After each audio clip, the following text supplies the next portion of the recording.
दोस्तों, अगर आपके 8th हाउस में सैटर्न है यानी कि शनि महाराज विराजमान हैं, तो जो कॉमन अकरेंसेस हैं यानी कि मैक्सिमम जातकों के चार्ट में ये सारी संभावनाएं देखी जाएंगी जो मैं अभी बताने वाली हूँ। आगे बढ़ने से पहले दोस्तों, अगर आपने सब्सक्राइब नहीं किया है चैनल को तो आप कर दीजिए। अच्छा, जिन जातकों के शनि महाराज 8वें घर में है, सबसे पहले तो उनको लाइफ में बहुत सारी उतार चढ़ाव देखने को मिलेंगी। ठीक है, पेंडुलम जैसे ऊपर नीचे, कभी कुछ हो रहा है तो कभी कुछ हो रहा है। लगता है कुछ दिन कुछ साल ठीक गए, फिर सडनली ऐसा कुछ हो जाएगा कि लगेगा कि मेरा ज़िंदगी ख़त्म हो जाएगा भाई। ठीक है, तो बहुत इनस्टेबल लाइफ है, बहुत सारे अप्स एंड डाउन्स देखने को मिलेंगे। समस्या क्या है? समस्या ये है कि 8वें घर से ऑपोजिट है 2nd हाउस, दूसरा घर, दूसरा खाना, जो स्टैंड करता है मटेरियल पोजीशन के लिए। मतलब जो आपके मटेरियल पोजेशंस हैं, पैसा और आपका घर का संपत्ति, घर का माहौल, परिवार को भी दर्शाता है 2nd हाउस। तो यहाँ प्रॉब्लम हो जाएगा ना जातक को कि बहुत सारे चेंजेस आएंगे, कभी भी एक समान ज़िंदगी नहीं होगा। और सबसे बड़ा प्रॉब्लम जातक का यही होता है कि उसको चेंज से प्रॉब्लम है, उसको चेंज से बहुत प्रॉब्लम है, उसको चेंज चाहिए ही नहीं। वैसे हम में से बहुत लोगों को चेंज पसंद नहीं है। चेंज यानी कि बदलाव, मतलब कुछ नयापन। लेकिन आपको ये समझना है कि भाई मुझको अगर 8वें घर में शनि महाराज हैं, अकेले बैठे हैं, देखो कॉम्बिनेशन में अगर है ना, शनि के साथ अगर कोई क्रूर ग्रह हैं तो दिक्कतें बढ़ सकती हैं। लेकिन अगर शुभ ग्रह का एस्पेक्ट है, मतलब अगर शुभ ग्रह देख रहा है शनि को इस घर में, तो तकलीफ़ें आपकी कम हो सकती हैं। वहीं पर शुभ ग्रह अगर शनि महाराज के साथ बैठे हैं यहाँ पे, तब भी आपकी तकलीफ़ें कम हो सकती हैं। ठीक है, जो प्रॉब्लम्स मैं बता रही हूँ, ऐसा नहीं कि सब जातकों को प्रॉब्लम होगा जिनके सैटर्न 8th हाउस में है, सबको नहीं। लेकिन हाँ, आपको ये प्रॉब्लम ज़रूर होगा, कम मात्रा में। किसी को बहुत ज़्यादा, कोई सुनेगा ना ये सब तो बोलेगा अरे एकदम मेरा प्रॉब्लम है। एकदम सही बोला आपने। लेकिन ब्लेस्ड हो आप में से कई लोगों को कम होगा, एकदम से नहीं होगा। फिर भी मैं कह दूं कि आप जातक को ये चेंजेस नहीं पसंद, मतलब आपको ऐसा है कि यार मुझे चेंज नहीं चाहिए, जैसा ज़िंदगी चल रहा है वैसा ही चलने दो। लेकिन आपको तकलीफ़ें आएंगी। मैक्सिमम केसेस में हेल्थ इश्यूज़ आ सकता है कि कभी कुछ दुख रहा है, कभी कुछ प्रॉब्लम है, कभी कुछ है, तो आपको हेल्थ इशू देखने को मिल सकते हैं। ऐसे रोग होंगे, ऐसे इशू होंगे आपको हेल्थ में, अपने तकलीफ जो आपको पता नहीं चल रहा है। आप जाओगे डॉक्टर को दिखाओगे, डायग्नोस नहीं कर पाएंगे डॉक्टर, वो बोलेंगे पता नहीं क्या, कुछ नहीं मिल रहा है, टेस्ट में भी कुछ नहीं मिल रहा है ना। बताइए कमेंट में अगर आप मैच कर पा रहे हो तो।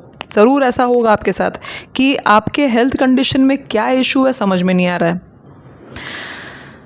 तकलीफ़ इंसान को इतना हो जाता है ना इस पोजीशन से कि वो स्पिरिचुअलिटी में और जो भी विद्या है, गुड़ विद्या, रहस्य, ऑकल्ट साइंस, उसको उसमें इंटरेस्ट हो जाता है, उसको अच्छा लगने लगता है। क्योंकि वो अपना तकलीफ़ का हल ढूंढे तो कहाँ से ढूंढे, तो वो ढूंढने लगता है। इसलिए आपको मेटाफिज़िक्स यानी कि astrology, numerology, Ricky, healing sciences, tarot, ये सब में आपको इंटरेस्ट होगा। कई लोग आप में से ऐसे होंगे जो प्रैक्टिस कर रहे हैं इस फील्ड में, है कि नहीं? बताइए मुझे कमेंट्स में।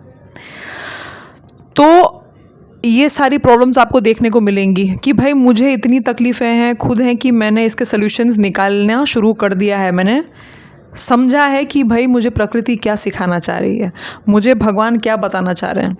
कई लोग हैं आप में से जो लोग पूजा करते हैं, भगवान में आस्था रखते हैं, तो वो इस पोजीशन का अच्छा उपयोग करके निकलेंगे। वो ये समझेंगे ठीक है भाई, शनि अगर मेरे 8वें घर में मुझे क्या सिखाना चाह रहे हैं, बदलाव अच्छा है। वो ऐड आता है ना टीवी पे, दाग अच्छे हैं, तो वैसे आपको समझना है कि भाई बदलाव अगर आ रहा है तो बदलाव अच्छा है, बदलाव अच्छे हैं, क्योंकि ये देखिए आपका डेस्टिनी है। अगर आपके साथ बार बार चेंज आता है कि भाई मेरा जॉब चेंज हो रहा है, नहीं चाहता हूँ फिर भी होता है, या मान लीजिए कि मेरा ऐसा जीवन है कि कभी मुझे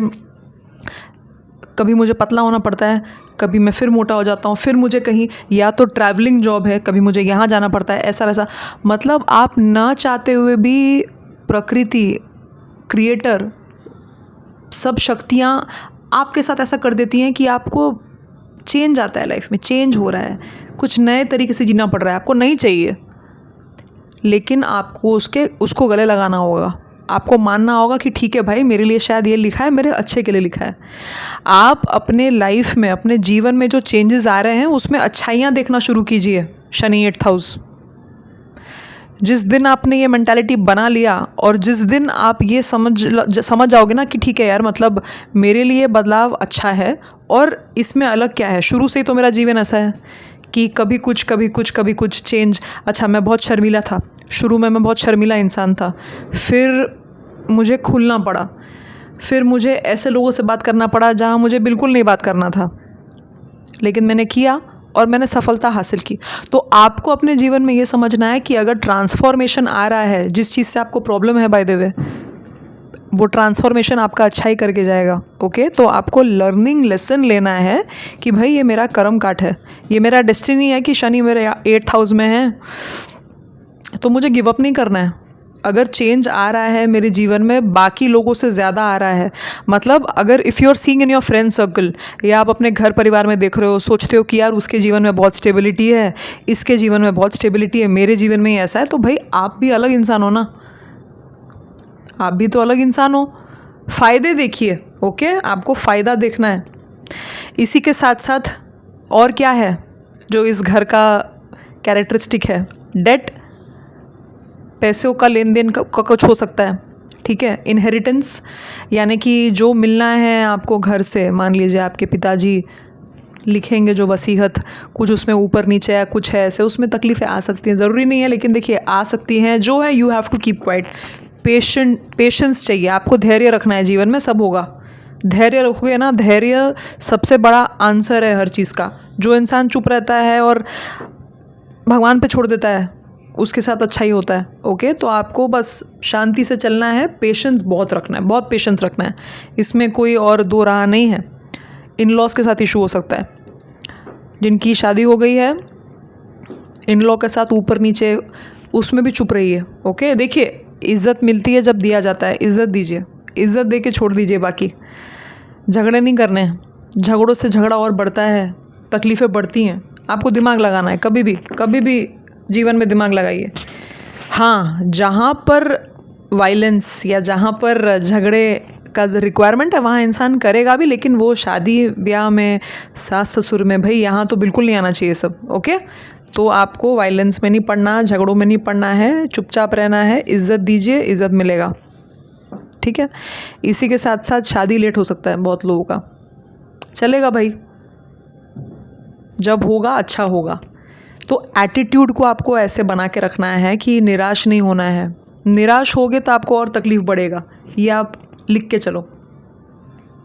तो ये है आपका मोटा मोटी स्कीम टोटल में, जिसके शनि महाराज 8th हाउस में। अच्छा, बहुत लोग ये बोलते हैं कि शनि अगर 8th हाउस में तो डेथ हो जाता है। देखिए ऐसे बोला जाता था, पहले बोलते थे, अभी भी कुछ लोग बोलेंगे। कभी सोचा है कि क्यों ऐसे बोलते हैं? डेथ, कोई भी चीज़ हो जाए तो हर चीज़ में कि यहाँ पर तो ये मरने का स्थान है, यहाँ डेथ होगा आपके लाइफ सिचुएशंस का, कि आज आप ऐसे हो तो आपके इस पर्सनालिटी का डेथ होगा। फिर आप आओगे, आपका पूरा पर्सनालिटी चेंज होगा, एक अलग मनुष्य बनोगे। तो आपके ईगो का, आपके पुराने समझ का, लाइफस्टाइल का, पहले का डेथ है। डेथ इस वे में लीजिए कि बहुत बार आपको फीनिक्स बोलते हैं ना, फीनिक्स, बहुत बार आपको जल के उठना पड़ेगा और शायद फिर जलोगे, लेकिन फिर उठना। ओके, तो ये लॉजिक लेके आपको चलना है। सिचुएशन जो है, जो लोकेशन है शनि महाराज का, उतना इजी तो नहीं है, लेकिन अच्छा आपके लिए तब हो जाएगा जब आप भी चेंज में खुश रहना शुरू करोगे, when you are looking forward to change. बहुत सारे हम में ऐसे लोग हैं जिनको ट्रैवलिंग का जॉब अच्छा लगता है। कभी आपने देखा है उसको कंप्लेन करते हुए? कौन है वो लोग? जो लोग सेल्स में काम करते हैं। कभी देखना सेल्स के लोग, हमारे पास लोग आते हैं जो लाइफ कोचिंग के लिए या फिर कुछ तकलीफ़ें हैं साइकोथेरेपी के लिए, तो सेल्स में काम करते हैं। हम सुन के घबरा जाते हैं, अच्छा बाप रे आपका इतना काम है, ऐसे है वैसे है, लेकिन उनको उतना प्रॉब्लम नहीं होता जितना सुनने वाले को होता है। क्यों? क्योंकि भाई उसने प्यार कर लिया है अपने काम से, उसको ट्रैवलिंग अच्छा लगता है, उसको नए लोगों से मिलने में अच्छा लगता है, तो उसकी तबीयत भी ठीक रहती है। ओके, तो आपको अपने पर्सपेक्टिव को समझना है कि भाई मेरा अगर कुछ ऐसा है जो मेरे जीवन में चेंज हो रहा है, तो मेरा नज़रिया उसके लिए क्या है, ये बहुत इम्पॉर्टेंट है। ऐसा कहते हैं ना कि बहुत लोग को डायमंड, बहुत लोग को अगर हीरा दिया जाएगा तो उसको जमेगा नहीं, और कुछ लोग को ऐसे ही जम जाएगा। क्यों? क्योंकि इसको हमेशा हीरा पसंद था। तो आपकी पसंद और नापसंद से ही आपकी जीवन बनती है, मतलब आपका नज़रिया। तो नज़रिया रखिए चेंज वाला कि ठीक है भाई, ठीक है 5 साल हो गए इस चीज़ को, जॉब को, शायद मुझे नया में जाना है तो मैं नया में चले जाऊँगा मैं। ओके, तो आपको ये धैर्य बना के रखना है, ठीक है। So I hope that you understood कि मैं क्या बताना चाह रही थी आपको वीडियो में। और कमेंट्स कीजिए if you could relate, subscribe कर दीजिए क्योंकि आपका सब्सक्रिप्शन हमको हमेशा हेल्प करता है। And continue watching all the videos. Thank you for watching.